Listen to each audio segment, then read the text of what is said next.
Fatalo fatu talafolo radio Samoa ile nei taiao, alo maio talo le solua. Ua ungani maida pale mia ya nga ia faile tu yol fulu, mafa au nga ufi fofonga po o mask. A o sa wai reporti o le le mafa matalaina o le pisi o emergency departments a le telo fale maito tono ni usila. Ua sau no manino Jacinda Ardern e le o faingo fiele nei tau malulu.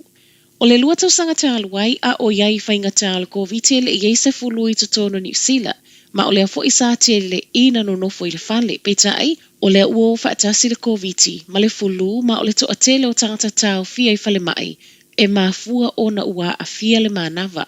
O se taimi pisi tele mo au nanga le soifua maloloina, ma o le fautuanga o le anga i a whaia le tui o le fulu. O le tui ma le whaia le mask o le fesoasoani fo ilea i le vaenga le soifua maloloina e pe o na sauno le palemia. O le whai unga le vaiaso whatu a umatu na tutongi ai le District Health Board a manukau fo mai whaale a inga po GP. La tau te wa aia fuainga se ngase, ia fesoa soani a yamiron moa malana avenga. O se whainga talitonu le pale mia, o le a mo whaatasi ai le avenga o lo iai le taimi nei. Ua tau fia mo se taimita o tonga wa umano whaatu langa i Wellington e Mahat Valley.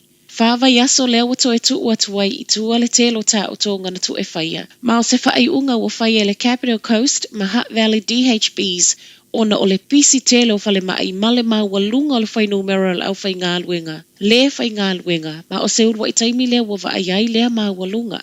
Reporti a leiti o ni usila o le to o telo ngase wa o atu le fale mai, e mafua mai ngase mau wai le tau malulu. O le fesuia ingo ta o tonga e le o a fia i tonga fitinga mo ngase o le kānesa. Ai fale mai tu e Wellington e wa moli mau mai le associate resident doctors. Ua pisi ai fo i male to o tele, ma o le whainga tā tele o lo iai o le to a ngau o le au whai ngā luenga. O le popolenga o le asosi, o le whai ngā luenga a o la ngona i le tino vai ma le lava. Mai le sui tai fono o le College of Emergency Medicine o se pisi o le ale ngata e a fia i le tino a o le mafau. Lua afe whānau o lo i le lisi whaatalitali le kits can, ma ua sauai ma le wala au vave mo se fesoa soani. Se fulu 5 tāla mo le tamaititi e to atasi le vaiaso, le awa whaatala sanga mai e le kits can i tangata lau tele o lo o fia fesoa soani i mea aia whānau. Mai le kits can o se lisi tele watangi ai le whainga tau lo o ui ai le tele o ainga, ono o le taunga tau le soifuanga wa iai. Ta ua mai fo i le alu i lunga o tālo sanga, mo mea ai vevela. O le tausanga whaato a umatu, na fua i ai le kits can le tasi miliona o mea ai vevela, ono se fulu fitu afe jackets, tolu se fulu tasi afe pea se vai, ma le ono afe lua se lau food parcels mo ainga. Se lau iwa se fulu miliona tupe kiwi seiva inivesi i kamupania iai sootanga ma le ngau si o la au malosi, pomu, mautu tau. O ni whaamaunga mai le mindful money, e ui o le silia ma le valu se fulu pasene o tangata ni usila, e le mana na o e inivesi i nei kamupani. Mo le maule to atele le checkpoint, la tau te lei lopo o feolo o alu iaia la tau tupe o lo tutongi mo kiwi seiva. Ai mai le mindful money tala le tioni usila i fōlinga mai, e le o matua i manino le laina e kolosi ai le inivesi. I se tali tustusia le minister o pisinisi David Clark, o lena apa mai le malo i le tausanga tāluai, ma whaia nisi o suingai providers, ma le ma whaio na inivesi le ngau singo nei a upenga, ma ole a wha awau peo na ilo awala e wha alele iai. Ma tala muli, e o atu i le tasi tesi ma le tolu miliona i le masina na mau e le whalitali malo, a o wha o ngā ie a vea manofuanga wha anofo e sea. Wha maumaunga mai le matanga luenga o pisinisi ma ngā luenga lea sa ngafa ma le vainga o nofuanga wha anofo e sea.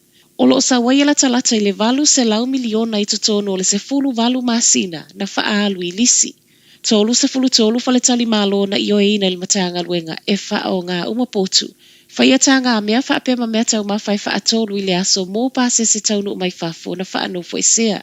O le tau fo ina totongi nā tu le whaletali malo e tasi sa fua lava i le nofuanga o lo iai. To atele o tangata i nofo ia wha apea leo te lenga o au nanga o fo ina mai.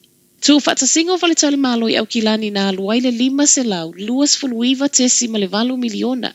Whaletali malo i kala estete na totongi i eile se lau tolus fuluono tesi tasi miliona, ma le se lau se fulu 5 tesi ma le tolu miliona mo Hamilton, Rotorua ma Wellingtone. O le tele o faletali malo na whaonga o whale nei e iei fo isi o lātou la, I isi atunu o whaapea pūlenga whaavau malo o wha malu maluai. Ma a o iei tala o le tele o nei tupe maua na toe alu I atunu I whafo, e le o sa o le polesili o le Hotel Council Aotearoa pe ona ia whina wai, e le I whaapea na alu uma I whafo le tamau a inga na maua I faletali malo I nei. E le I whainga o fia I faletali malo le toe whailo nei tupe maua pe tai, e ono fesoasoani lea I le whaatūlanga nei le maketi ma le vaai a tangata inivesi. O le whai unga le masina e tāpuni ai faletali malo e tōlo lo wha o ngā pea e avea manofuanga wha anofo e sea. Tala nao le nei tae au, manuia le nei aso.